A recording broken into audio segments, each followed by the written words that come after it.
금융 관련 자격이나 실제 포트폴리오 제공에 대해서 강점을 굉장히 많이 가지고 계신 분이에요. 그래서 방송에도 좀 많이 나오신 분이에요. 약간 로봇 같은 느낌은 나지만 정보는 많을 겁니다. 네, 일단 시작할게요. 맞습니다. 네, 이재입니다. 이번 제목이 세금과 인플레이션 속에서 내 자산을 지키는 노예 방법으로 했었는데, 사실 제가 이런 얘기를 올 초부터 많이 했었거든요. 원래는 제목이 이거였어요. 이게 무슨 뜻일 것 같아요? 이거는 뭐죠? 오른쪽인 거? 네, 원화입니다. 네. 보통 이제 주식에서는 롱을 이제 매수 포지션이라고 숏을 매도 포지션을 하는데, 저는 이제 원화를 매도하라는 뜻에서 준비를 했고, 사실 앞에 이사님이 했던 얘기랑 좀 많이 겹치는 부분이 있어요. 오늘 제가 한 번 더 리뷰해주는 식으로 해서 좀 더 쉽게 해설을 드리도록 하겠습니다. 네, 제 설명은 너무 네이버에 치면 나옵니다. 일단 첫 번째 주제로는 제가 한국에서 일단 생존하는 방법을 좀 말씀드리려고 하는데, 어쨌든 지금 앞에서도 설명을 다 했지만은 지금 현황이 좀 어떤지 좀 이제 다시 살펴볼게요. 네, 이건 이제 노예 방법을 제 동생 그림입니다. 네. 사실 이제 우리가 살아가면서 이제 게임의 룰을 알아야 되는데, 그러니까 사실 이 금융의 시장에서는 되게 가장 큰 게임이고 인생에서 평생 하는 게임이다 보니까 잘 알아야 된다. 그러니까 문맹은 생활을 불편하게 하지만은 문맹은 생존을 불가능하게 한다라고 전 재무부 장관이자 연준 의장이 했던 말이거든요. 저는 이 말에 이제 매우 공감하고 있어요. 근데 이제 절대 이 금융을 가르쳐주진 않죠. 그래서 이제 천한 것들이 감히 이제 양반들의 싸움에 끼려고 하냐 이런 거여서 알려주지 않습니다. 궁극적으로. 그리고 이런 얘기가 아까도 비슷한 맥락인데, 사실상 세금을 이렇게 올리게 되면은 반발이 크다 보니까 이 세금을 대놓고 올릴 수 없으니까 약간 우회적으로 올리는 전략이 인플레이션이라고 보시면 될 것 같아요. 이렇게 함으로써 내 자산이 나도 모르게 계속 차치당하고 있고, 지금도 이제 강탈하고 있는데도 이걸 이제 아는 사람들은 되게 극소수고, 이걸 이제 깨닫고 있는 사람들은, 이제 눈치채는 사람들은 대응하고 있는데, 이걸 얼마나 이제 빨리 깨닫느냐의 싸움인 것 같습니다. 그래서 이렇게 이런 걸 깨달으신 분들이 그제서 이제 투자를 시작하는 거고요. 소위 말해서 청년 도약 계좌. 저는 이거를 이제 가까운한테 뭐라고 하냐면 청년 도둑 계좌라고 합니다. 청년 도축시키는 계좌라서 하지 말라고 하고 있고, 물론 그냥 처음 뵙는 분들은 그냥 좀 나눠서 하세요라고 제가 준수하게 해야지만은, 가까운 사람한테는 야 그거 해지하고 빨리 바꿔 이렇게 해서 얘기를 많이 해요. 지금 현재 어떤 일이 벌어지고 있냐, 뭐죠? 건강보험 사실 되게 좋은 제도입니다. 좋은 제도인데 이제 문제는 이게 적자폭이 심해지고 있고, 2033년도에서는 유지하기 힘든다는 이제 결론이 나왔다고 보시면 될 것 같고, 그리고 국민연금도 다들 아시다시피 상태 안 좋은 거 아시죠? 알고 있는데 이걸 최근에 이제 개정했어요. 이거 보시면은 보험료를 9%에서 13% 올렸습니다. 몇 퍼센트 올린 거죠? 아까 얘기했어요. 40% 올렸다고. 40% 올린 거라고. 40% 올리고 받는 돈은 40%에서 43% 올렸는데, 근데 이게 딱 뉴스 테마로만 딱 보기에는 조금 올리고 조금 내는 별 차이 없구나 라고 생각하는 건데, 사실 이거 엄청나게 많이 올리고 내가 받을 건 되게 조금 올린 거니까 최악의 시나리오를 간 건데, 이거 정치인들이 싸우다가도 이거 할 때쯤에 다 모두가 동의했던 거죠. 그러니까 이제 폭탄 돌리기를 하고 있는 거예요. 근데 이런 걸 이제 얼마나 눈치를 빨리 채느냐. 그리고 이제 아까 말했던 건강보험세사는 실손율비가 있긴 하지만은, 여기서 어쨌든 많은 부분이 좀 커버가 안 되는 부분이 있는데, 예를 들어서 최근 나왔던 이런 이제 암 치료, 한번 딸깍하면 이제 바로 나는 그런 7천만 들어요. 근데 이거 건강보험 될까요? 안 됩니다. 되면 어떻게 될 거죠? 재정 악화에 더 가속화가 되겠죠. 모두가 다 이제 그거 하고 싶으니까. 그러니까 이제 이거 안 해주는데, 그럼 실손보험에서 할까요? 해줍니다. 근데 우리가 실손보험부터 가입하신 분들이면은 입원은 한 5천만 원 보장해주고 통원은 25만 원 보장해주는데, 중증차 치료는 통원이 입원하지 않아요. 그러니까 25만 원을 이제 보장받아요. 나머지 부분은 내 걸로 해야 되는데 이런 사각지대가 있는데, 이런 게 앞으로 이제 기술이 발전해서 더 많아질 거고, 나라에서는 이런 것들을 다 챙겨주지 못하니까 어쨌든 나름대로 이제 각자 도생을 해야 되는 건데, 저는 그런 측면에서 이제 투자를 제가 주로 다루지만은 이런 이제 보험 같은 상품도 좀 일정 부분 저는 해지 자산으로 좀 필요하다고 얘기를 많이 하고 있습니다. 그리고 최근에 뉴스 계속 쳐보시면은, 물가 한번 쳐보시면은 뉴스가 계속 나와요. 계속 업데이트되고 있는데, 이거는 앞으로 계속 나올 것 같습니다. 물가가 오른다. 또 요즘 많이 나오는 게 뭐죠? 이슈 많이 나오는 거? 환율. 네, 환율, 물가 이런 거는 저는 앞으로도 계속 나올 거라고 생각하고 있는데, 사실 물가가 오른다는 거는 거꾸로 말하면은 화폐 가치가 떨어지고 있다는 건데, 여기서 뉴스 기사를 화폐 가치가 떨어지고 있다라고 할 수 있을까요? 없을까요? 네, 나라 들고 나가죠. 그러니까 못하니까 이렇게 우회적으로 해가지고 이런 걸 딱 보고, 이제 물가가 오르니까 좀 돈을 아껴 써서 저축을 해야겠다라고 하면은 어떻게 되죠? 더 큰 피해가 되는 겁니다. 네, 그런 걸 좀 이제 말씀드리고 싶은 거예요. 환율이 1,470원 이렇게 됐잖아요. 근데 우리가 환율을 볼 때 원래는 달러 인덱스를 봐야 됩니다. 달러 인덱스는 뭐냐면은 이 미국의 달러를 기준으로 했을 때 유로, 엔화, 파운드, 스위스 프랑 이런 나라들이랑 비교해가 상대평가를 하는 거예요. 이 100이 기준이었었는데, 최근에는 이 달러 인덱스가 98로 떨어졌습니다. 원래는 고점이었을 때는 올 초 전에는 110까지 갔다가 한 좀 10% 정도 떨어졌다고 보시면 돼요. 근데 달러 가치가 떨어졌다고 하면, 달러 가치가 떨어진 건데 상대적으로 우리나라 환율 어떻게 됐어요? 더 올랐어요. 그 말은 뭐냐면은 달러 가치도 많이 떨어지지만은 원화의 가치는 더 떨어졌다라고 보시면 될 것 같습니다. 네. 우리가 사실 환율을 이렇게 보다 보면은 이렇게 롱텀으로 이제 보게 되는데, 사실 우리가 옛날에 소위 말하는 박스권 1,000원을 사가지고 1,200원 팔면 항상 돈을 벌었었는데, 이제 이 공식도 이제 깨진 지가 오래됐었고, 저는 환율을 표시할 때 이렇게도 보여주는데, 이렇게도 한번 보라고 해요. 이건 어떻게 한 거냐면은 $1 바꾼 거예요. 그러니까 장기적으로 우하향하고 있다라고 합니다. 저희가 투자하는 것은 보통 우상향한 자산 투자해야 되는 거잖아요. 원화 가치만큼은 우하향하고 있다라고 계속 생각하고 있는 사람 중에 한 명입니다. 그리고 이제 이걸 가속하는 게 뭐냐 했을 때 저는 그 중에 하나가 스테이블 코인의 등장도 큰 것 같아요. 이게 앞으로도 더 환율 상승을 더 가속할 수 있다고 생각하는 게 뭐냐면은 사실 우리 한국인 사람들이 해외로 돈 보내려면은 은행에 가서 이제 이것도 서류 쓰고 또 뭐 결제하고 하면은 한 2, 3일 걸리거든요. 제가 종종 해외로 보내거나 가는 거 있는데 한 5일에서 7일 걸릴 때도 있어요. 그렇게 되고 있는데 그리고 이제 수수료도 비싸죠. 그런데 이제 스테이블 코인 나오면서 어떻게 되냐면은 스테이블 코인은 그 달러에 연동되는 코인입니다. 근데 이거를 보내게 되면은 이런 거 다 중간에 안 거치고 한 번에 바로 돈을 보낼 수 있어요. 그러다 보니까 우리나라에 있는 많은 외국인 노동자들이 지금 급여를 받고 원래 가족한테 줘야 되는데 한국 돈 잘 안 받으려고 해요. 사장님이 달러로 주세요 이렇게 해요. 태도를 받아가지고 바로 집에 있는 가족한테 보내요. 근데 우리나라는 뭐 은행의 카드 시스템 잘 되지만은 뭐 인도나 동남아 같은 나라는 이런 인프라가 없잖아요. 그러니까 이제 바로 폰으로 이제 한단 말이에요. 그러다 보니까 얘들은 이게 더 익숙해가지고 이런 식으로 이제 바로 돈을 쏘아도 보니까 원화를 갖고 있을 이유가 저 없어지죠. 그리고 이 스테이블 코인이라는 게 나오면서 또 기업담 되게 좋아요. 원래는 기업들이 항상 송금할 때 0.5%면 되게 크잖아요. 이제 이런 걸 써왔다가 스테이블 코인을 이제 하게 되다 보니까 되게 빠르고 비용도 절감되네 하면서 이제 많은 기업들도 이런 식으로 이제 거래를 하기 시작했습니다. 관세 때문에 많은 비용이 올라가다 보니까 절감할 수 있는 거 뭘 절감할 수 있지? 했을 때 송금수를 절감할 수 있구나 이렇게 깨달아가지고 기업들도 이런 식으로 이제 무역을 하기 시작했어요. 그러니까 더욱더 이제 우리 원화를 갖고 있을 필요가 없는 거죠. 여기 보시면 기업들도 연간 최소 4천만 달러에서 1억 3천만 달러 절감할 수 있다라고 나와 있다 보니까 지금 현재 제가 최근 뉴스들 이렇게 다 주워본 거예요. 제가 이제 이런 것도 계속 모니터링하면서 보고 있는데 수출기업 압박하죠. 너네 수출한 거 달러 받은 거 왜 싸두고 그냥 빨리 바꿔서 풀어라 이렇게 하기도 하고 기업들 불러가지고 자금이 탐내지 말라 환책 먹으려고 하지 마라 이렇게 하고 있고 또 증권사에서는 너네가 왜 이렇게 해외 주식 마케팅하고 있냐 선량한 투자자들 꼬셔가지고 이렇게 하고 있냐 하지 마 이렇게 하고 있고 은행들한테도 달러 쌓아두지 말라라고 이렇게 얘기하고 있어요. 최근 환율 해외 투자 때문에 이제 그렇게 있다라고 한 건데 저는 이런 맥락들이 제가 봤을 때는 나라에서는 되게 쫄리는 상황인 것 같다라는 생각이 들고 있고 근데 이렇게 됐을 때 저는 사실은 자산 배분하면서 뭐 달러도 투자하고 뭐 채권도 투자하고 이렇게 하는데 그건 형식 전략이에요. 아무런 리스크 없고 했을 때 그냥 적당하게 서로 이제 투자를 보완하는 전략인데 지금 전시 상황을 준비해야 될 수 있다라고 생각하는 거죠. 근데 이제 그런 와중에 내가 달러를 은행에 갖고 있다면 어떻게 될까요? 했을 때 진짜 위기가 오면은 이 달러가 소용없을 수도 있습니다. 나라에서 그냥 팔아버려요. 근데 그게 합법이에요. 여기 보시면은 외국환 거래법 6조에 있는 내용입니다. 그러니까 나라에서는 위기 시에 지급수단, 뭐 현금이든 달러 예금이든 뭐 이런 것들을 갖고 있고 또 이제 우리 금품장을 많이 쓰잖아요. 그런 것들도 나라에서 이제 거래 정지시키거나 보관하거나 매각하거나 할 수 있습니다. 그러니까 이제 부자들은 어떻게 해요? 현물 찾아가지고 금고에다 보관해요. 금도 그렇고. 그렇게 하고 있다 보니까 은행에서는 지금 영업점에서는 달러가 부족해. 달러 구하기 되게 힘들어가지고 달러 신청해놓고 며칠 뒤에 가거나 아니면 지금 이거 왜 꺼내시는 거예요? 해서 뭐 심사를 봐야 돼요. 그런 시점이 왔습니다. 근데 설마 이렇게까지 가겠어라고 저도 약간 생각하고 있지만은 그래서 제 시나리오 사는 데도 이런 좀 약간 염두를 해두고 있다라고 좀 말씀드릴 수 있을 것 같고 이런 케이스가 다른 나라에도 있었습니다. 1930년대에 미국에서 있었고 또 1940년대에 일본에서 한 번 있었어요. 뭐 아예 불가능한 시나리오는 아니다. 라고 이제 할 수 있는 거죠. 조금 준비가 필요할 수도 있습니다. 근데 물론 저도 이렇게까지는 설마 안 오겠지라는 생각을 그래도 갖고 있는 거고요. 어쨌든 이제 지금 이런 상황에서 우리 일단 자산을 뺏는 거는 세금 그리고 인플레이션이다. 인플레이션은 이제 합부터 세금이죠. 그러다 보니까 지금 약간 하는 순간에 내 돈이 계속 착취당하고 있는 거예요. 그래서 저는 항상 얘기하는 게 왜 굳이 원화를 갖고 있어야 돼요? 달러라는 것도 옛날보다 더 쉬워지고 해외 주식도 투자하기도 더 좋아진 환경인데 뭐하러 지금 이제 국내 자산 둡니까? 라고 얘기도 하고요. 또 두 번째로는 이 자산을 국내만 보유해야 될 필요가 있느냐라고 하는 거죠. 그래서 이제 일단은 저는 온전하게 내 자산을 지키는 방법도 해외로 물리적인 분산도 좀 되게 필요하다. 우리가 보통 해외 주식하면은 뭐 테슬라라든지 엔비디아라든지 주식을 증권사에 갖고 있으면은 그게 사실은 테슬라 회사 주주명부에 내 이름이 있는 게 아니에요. 예탁 결정이라고 그 우리나라에 공공기관이 있고 그 안에 그냥 개인 주주가 포함되어 있는 겁니다. 물론 이제 주주권을 행사했어요. 요청하게 되면은 뭐 서류 받아가지고 해서 뭐 주주총회를 가거나 무조건 행사를 하고 할 수 있는데 사실 엄밀히 말하면은 완전 내 자산은 아니에요. 내 소유는 아니라는 거죠. 그러니까 등기인 거지.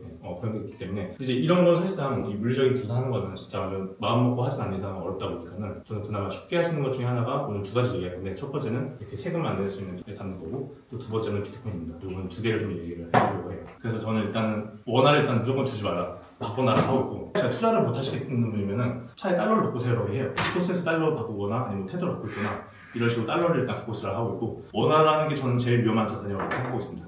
그리고 이 원화도 주식이나 뭐 부동산 이런 걸로 빨리빨리 교환하셔야 될 것 같고 국내 주식도 오히려 이럴 때는 더 좋을 수도 있어요. 그러니까 화폐 가치가 떨어지는 거지 기업의 펀더멘탈 이런 건 여전히 좋은 회사도 있으니까 그리고 또 이제 사실은 우리나라 국내 주식과 한국의 내수와는 사실 크게 상관없긴 합니다. 그래서 삼성전자 하이닉스 같은 경우에는 대부분의 이제 매출 규모가 다 이제 해외 수출이다 보니까 사실상 국내 뭐 이런 내수 환경과 그렇게 큰 상관이 없어요. 그런 것 때문에 저는 이제 주식도 이런 식으로 좀 분리하고 있고, 그리고 또 세금이나 이런 앞으로 공공비용 증가하는 건강보험료든 공약금들 이런 거 이제 벙커를 이제 쌓아두냐 이렇게 하고, 비트코인 같은 경우도 제가 뒤에 얘기하도록 하겠습니다. 첫 번째 이제 플랫폼으로는 이제 세금 안 내는 비클입니다. 혹시 변액연금 들어보셨나요? 연금 상품인데 펀드에 투자되는 연금 상품이고요. 네, 굳이 꼭 연금을 하지 않죠. 저는 사실 연금보다는 그냥 약간 투자 모아두는 플랫폼 많이 씁니다.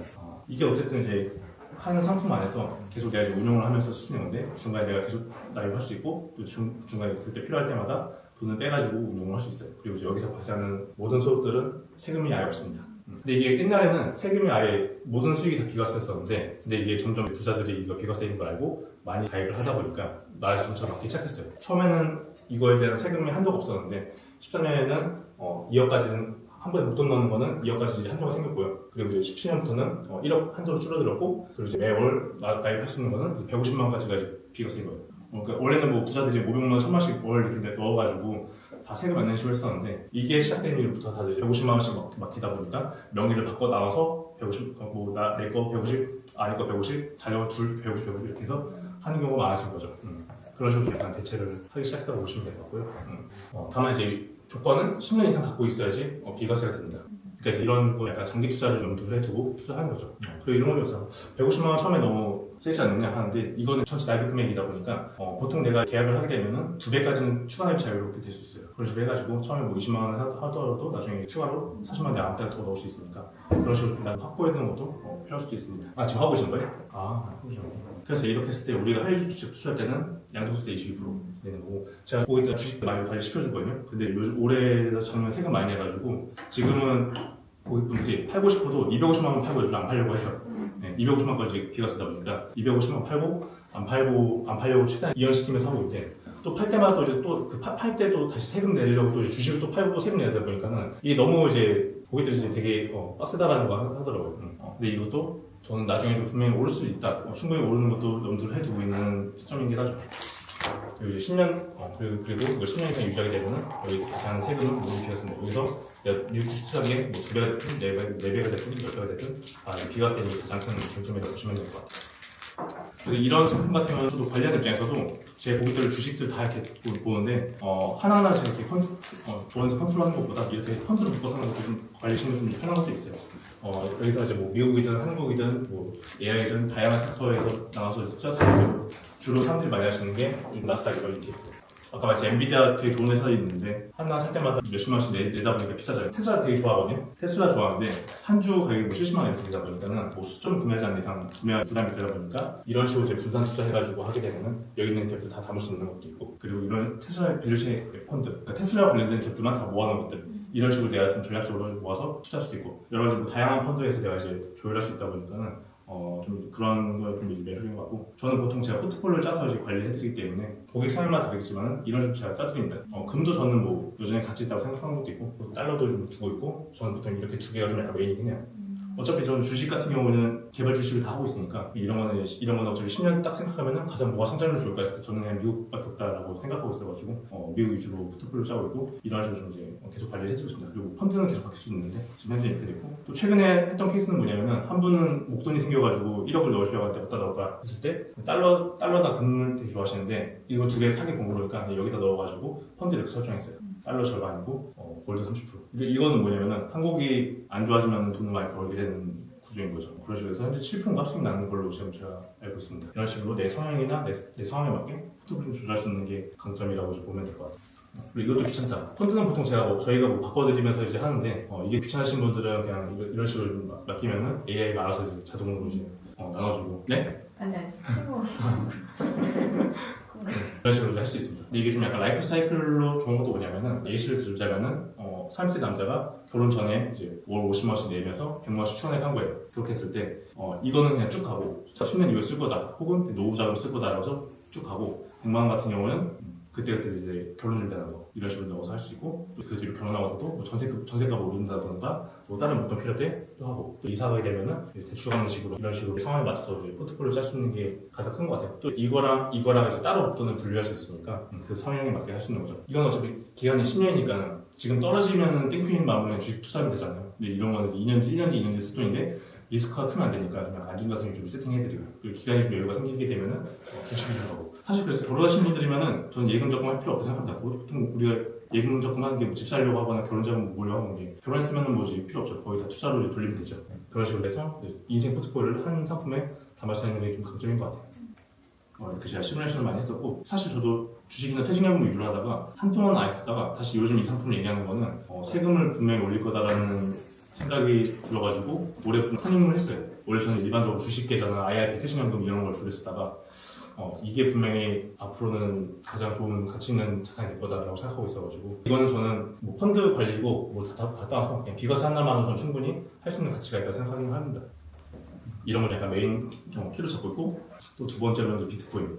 사실 뭐 앞단에 되게 좋은 얘기 많이 해주셔가지고 저는 이제 그 어떻게 보면 모든 근본적인 문제를 해결하는 솔루션 중에 하나로 저는 비트코인을 생각하거든요. 근데 이거는 제 개인적인 그거니까 제 말을 읽고 뭐 대출해서 하지 마시고 공부해보시고 받아주실 만큼만 투자하시면 되겠습니다. 일단 돈이라는 건 사실 그 조건이 여러 개 있는데 일단 첫 번째로는 hil성이 있느냐 그리고 분할이 가능한가 그리고 영구적으로 저장할 수 있는가 그리고 이동이 쉬운가 이런 거에 따라서 저는 돈이 될 수 있다고 생각하고 저는 결론을 먼저 말씀드리자면은 저는 비트코인은 현재는 디지털 골드라고 보이고 그리고 앞으로는 충분히 화폐로서의 가치도 할 수 있다고 생각하긴 해요. 한때 다이아몬드는 되게 좋은 보석이었잖아요. 지금은 어때요? 몇 떨어졌을까요? 혹시 아시나요? 다이아몬드랑 인공으로 네 맞아요. 렉 다이아몬드라고 이 다이아몬드랑 완전 똑같은 성분으로 할 수 있는 다이아몬드가 있는 거예요. 성분 다 똑같아요. 인공적으로 만들다 보니까 훨씬 더 싸게 만들 수 있는 거다 보니까 다이아몬드 자체가 원래 희소성이 있는 거였었는데 이 렉 다이아몬드로 인해서 희소성이 없어지거든요. 그래서 이것도 이제 가격이 거의 3분의 1 가까이 떨어졌습니다. 이렇게 다이아몬드가 있고 금은 아직 그래도 이제 아직은 희소성이 있는데 저는 금도 그래도 매년 금 자체도 인플레이션이 2-3%씩 매년 상승합니다. 그렇기 때문에 저는 장기적으로는 금보다는 비트코인이 한데 근데 아직은 여전히 금도 웬만한 통화보다 훨씬 좋아요. 원화나 달러보다 훨씬 좋아요. 금이. 우리가 그 화폐 역사를 이제 돌아보면 처음에는 물물관을 시작했습니다. 근데 이제 물물관이라는 게 10명에서 여기까지 할 수 있죠. 근데 이 물물관이 1000명, 10,000명에서 할 수 있을까요? 네, 확장성이 없습니다. 확장성이 없어가지고 그래서 여러 가지 뭐 조개 껍데기를 한다던가 소금을 한다던가 이런 화폐로 바꿨다가 이제 금속주화로 바꿨었는데 금속주화 폐에 약간 들었죠. 그런 게 있었다 보니까 이제 지폐 같은 경우도 똑같아요.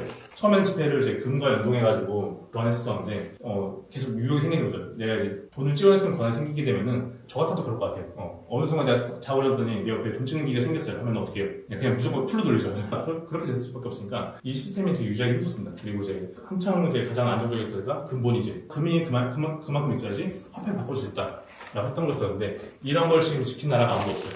그리고 지금 시점에 돌아서 이제 비트코인이 나왔습니다. 근데 이제 왜 문제냐면은 모든 화폐는 인플레이션을 발생할 수밖에 없어요. 이거 무슨 게임인지 아시나요?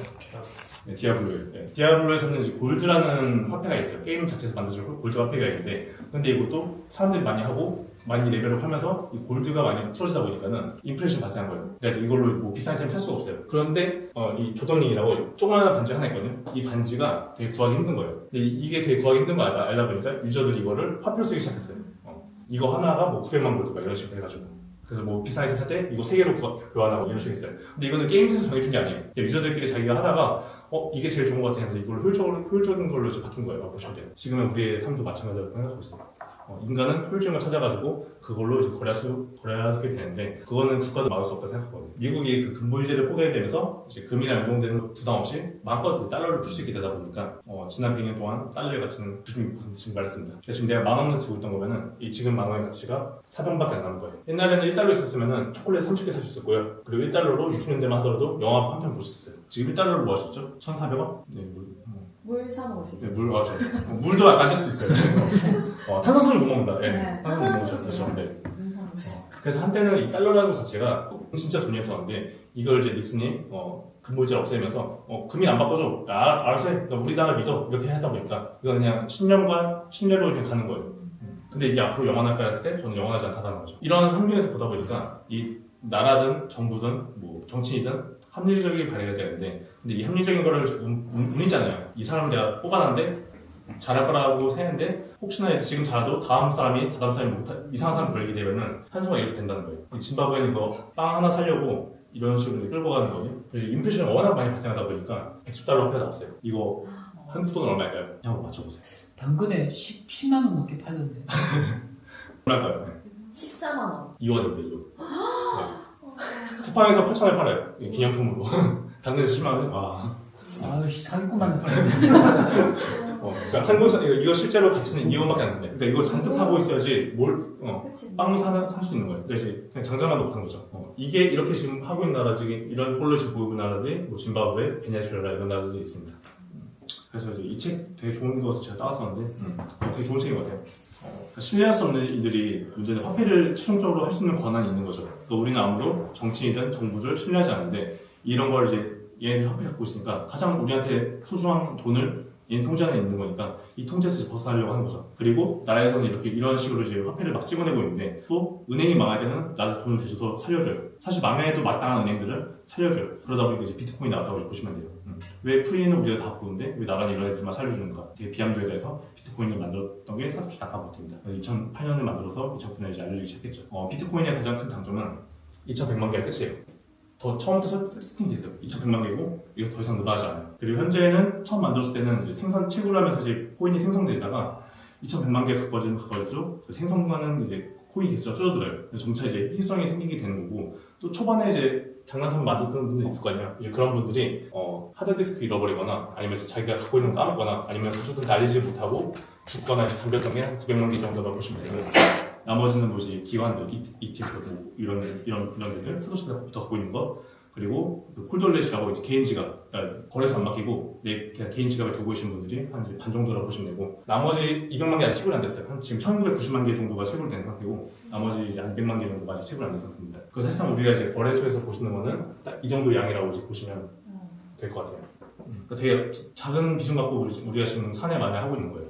희소성이 있는 거죠. 그리고 비트코인의 단점은 2,100만 개가 있다 보니까 그러니까 고정이 돼 있잖아요. 고정이 돼 있다 보니까 이제 구매력이 이제 보존이 되는 거죠. 그래서 달러 같은 경우는 내가 5달러 갖고 있으면 살 수 있는 게 좀 줄어드는데 비트코인으로만 하더라도 계속 구매력이 이제 증가하게 되고 최소한 보존된다라는 게 이제 가장 큰 장점이라고 보시면 될 것 같아요. 이 비트코인과 달러의 가장 큰 차이점을 제가 하나 보여드릴게요. 영상으로. 이게 얼마나 풀렸는가를 알 수 있습니다. If a Bitcoin was the size of a quarter, all 21 million would fit inside a single shipping container. But to fit the dollars the Fed prints on average every day, you need 72 shipping containers. Each year, you need 26,280 containers. And to fit what they printed in the last decade, well, you need a lot more than that. 사실 지금 이제 달러든 원이든 사실 가짜 돈과 다를 바 없다고 저는 생각하고 있고 그냥 신뢰와 신용으로 하는 이제 화폐인 거고 저는 비트코인이나 금 정도가 진짜 돈이라고 생각하거든요. 이제 어떻게 보면 사실 저축이라고 하는 거는 우리가 구매력을 이제 보존하기 위해서 하는 거죠. 내가 나중에 아끼고 모았다가 더 좋은 걸 살려고 아니면 더 좋은 목표를 하려고 하는 건데 근데 이 우리가 투자를 하는 이유가 이제 저축하면 할수록 오히려 손해인 걸 아니까 투자를 하는 거잖아요. 근데 그러다 보니까 저는 비트코인 어떻게 보면 저축의 수단으로 갈 수 있다고 생각하고 있습니다. 그래서 제가 맨날 물어보는 거예요. 앞으로 우리가 5년 뒤, 10년 뒤에 원화 통화량 예측할 수 있을까요? 지금 이렇게 많이 풀릴 줄 알았나요? 저도 그 차트 볼 때마다 계속 깜짝 놀라요. 이렇게 많이 풀렸다고? 하는데 지금도 이런데 앞으로 5년 뒤, 10년 뒤 예측 불가라고 생각합니다. 사실 짐바브웨처럼 돼도 전혀 이상하지 않다. 베네수엘처럼 돼도 이상하지 않다. 베네수엘라가 그렇게 나라가 20년밖에 안 걸렸어요. 원래 2000년대에는 저희보다 더 잘 살았습니다. 달러 미국도 마찬가지예요. 미국 연준도 지금 통화량이 이렇게 풀리고 있는데 앞으로 5년 뒤, 10년 뒤에 어떻게 될까 했을 때 아무도 예측을 못한다는 거죠. 왜냐면 얘는 통화량은 발행량은 제한이 없으니까 무제한으로 찍어내면 되는 거니까. 근데 비트코인은 딱 명확해요. 5년 뒤에 몇 개 있는가? 2,100만 개. 10년 뒤에도 2,100만 개. 100년 뒤에도 2,100만 개. 그러다 보니까 이걸 깨달은 사람들이 비트코인을 이제 화폐로 쓰기 시작한 거죠. 지금 뭐 비트코인이 막 떨어지고 있으니까 뭐 이제 사실 관심도 많이 떨어졌는데 보통 사람들이 제가 볼 때 비트코인을 많이 사는 시점이 언제냐면은 초가 찍었을 때. 작년 이맘때쯤에 비트코인 1억 3천이었고요. 지금도 1억 3천 정도 하잖아요. 근데 작년이랑 지금이랑 분위기가 너무 달라요. 작년에는 환호에 1억 3천이었고 지금은 절망 1억 3천인데 비트코인 가격이 똑같습니다. 그러니까 사람들 심리가 바뀐 거죠. 그러니까 저는 오히려 이럴 때가 좀 더 기회이지 않을까 싶기도 하고 물론 제가 얘기하고 나서도 단기가 떨어졌어요. 근데 저는 별로 그런 거 신경 안 쓰고 그냥 사모으겠다 전략. 장기적으로는 이렇게 거래소를 맡기는 것보다는 이런 식으로 좀 둬야 되는데 제가 왜 거래소를 신뢰하지 않느냐면은 해킹은 두 번째고요. 첫 번째로는 일단 이것도 정부의 통제를 받습니다. 비트코인 업데이트 있는 거를 해외에 있는 코인 그 거래소 보낼 때 뭐 하냐면 먹으셔 찍어요. 내 사진 찍고 뭐 이제 확인서 같은 거 찍어가지고 신원 증빙하고 이제 보내요. 범죄자도 아니고. 근데 당연히 나라에서 싫어하는 거긴 해요. 왜냐면 이게 어떻게 보면 나라의 돈이 유출되는 것도 있으니까 싫어할 짓이긴 한데 이런 게 좀 막히고 있고 또 이제 비트코인을 이제 과세한다고 그러고 있으니까 이렇게 여기다 두게 되면은 필요할 때마다 내가 꺼내 쓰면 되니까 이제 그런 식으로 좀 하는 거죠. 이런 식의 하도 디스크 같은 USB 같은 데다 저장한 거예요. 예. 저도 다음 주에 와가지고 한번 써봐야 되는데 저도 원래 코인을 조금씩 모았다가 이렇게 이제 해보는 건 저도 처음이어가지고 아직은 이렇게 자세하게 말씀 못 드리는데 이런 식으로 하는 사람도 많이 있습니다. 그럼 집에 금괴처럼 저거 이제 그러니까 보관해놓는 거예요? 보관을 하는 거예요? 아, 그게 저도 처음에는 이거 잃어버리면 못 찾는 줄 알았었는데 그게 아니고 그 비밀번호 이렇게 24개 있거든요. 그거랑 내 주소만 알고 있으면 찾을 수 있습니다. 그러니까 이거는 이제 하나의 이제 보관하기 쉬운 그냥 뭐랄까 튀긴 거고, 튀긴 튀긴 거. 거, 네, 튀긴 거로 보시면 돼요. 네. 우리가 뭐 체크카드 잃어버렸다고 은행에서 못 찾는 거 아니에요? 이제 그런 맥락이라고 생각하시면 될 것 같아요. 저 처음에 근데 그런 건 줄 알았어요. 근데 옛날에는 이런 게 나오기 전에는 하드디스크 자체가 아닌 비트코인 저장했다 보니까 그게 잃어버리면 못 찾았어요. 그래서 막 쓰레기통 뒤지고 했던 게 다 이제 그런 옛날에는 이제 그런 거였었고 지금은 다 이런 식으로 저장이 가능합니다. 그리고 보통 통신이나 인터넷이 끊겨 있으니까 해킹 당할 위험이 더 적죠. 그런 식으로 무한다고 보시면 돼요. 저도 몰랐어요. 얼마 10몇만 원 것도 있고 7만 원짜리도 있고 제가 산 거는 8만 원짜리인 것 같은데 저도 그 성능의 차이를 잘 모르겠어요 아직은. 해보고 말씀드릴게요. 네. 비트코인으로 저는 이제 결제까지 가능한가 했을 때 지금은 한국에서는 비트코인을 결제할 수 있는 매장이 149개 정도 됩니다.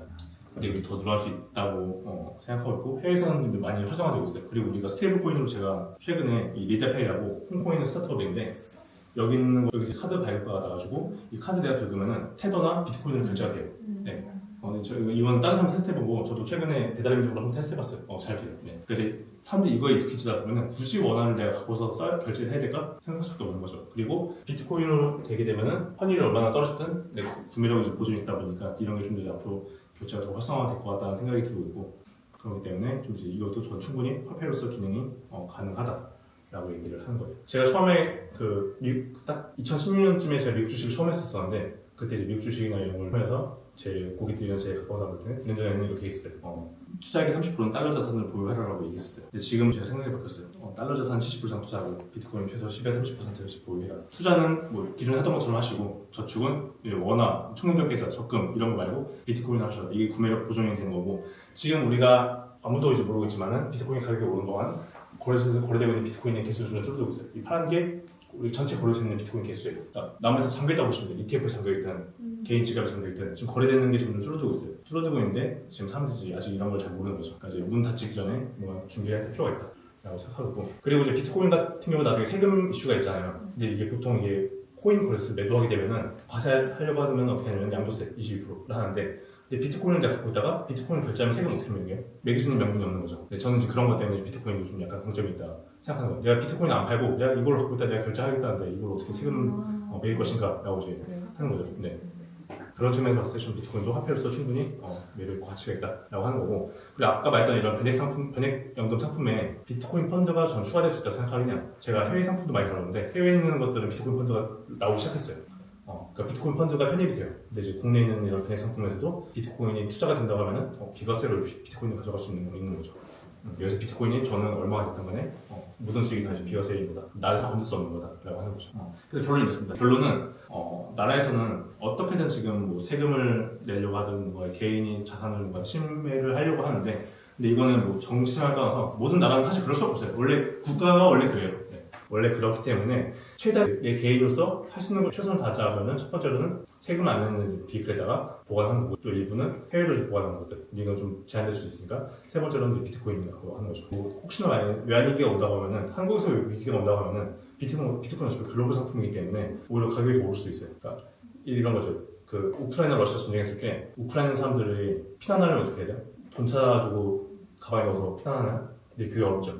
그리고 금으로 바꿔서 산다 하더라도 금 가다가 뺏길 수 있는 거고 본문에서 뺏길 수 있는 거고 또 워낙 물건이 크다 보니까 많이 들고 갈 수 없는데 보통 어떻게 했냐면 비트코인은 거래소 지갑에 넣어놓고 이 24자리 비밀번호 외운 다음에 이민해가지고 몸만 빠져나서 이민해가지고 꺼내 쓴 거예요.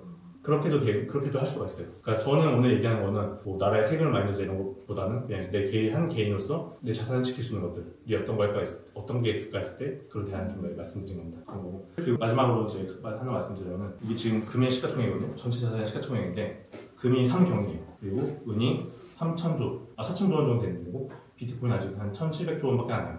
근데 저는 여기서 최소한 은은 이길 수 있다라고 생각하는 게 제 주고 장기적으로는 저는 금도 대체할 수 있다고 생각합니다. 이 장기가 얼마나 장기인지 모르겠지만 저는 그래서 지금 최소한 구매력이 보존되는 거는 은이 이지 않을까. 왜냐면 은은 이제 희소하지가 않아요. 그러니까 은이 오른다는 건 경직기가 불안하니까 실물자산이나 뭐 금이든 구리든 은이든 다 오르는 건데 은보다는 저는 이제 비트코인이 좀 더 앞으로 더 커질 수 있다고 생각하는 거죠. 그렇기 때문에 좀 준비를 잘 하시면 되겠습니다. 혹시 궁금하신 거 있나요? 뭐 일단 여기서 마치고 뭐 궁금하신 거 있으면 따로 물어보시면 될 것 같아요. 감사합니다. 진짜. 네.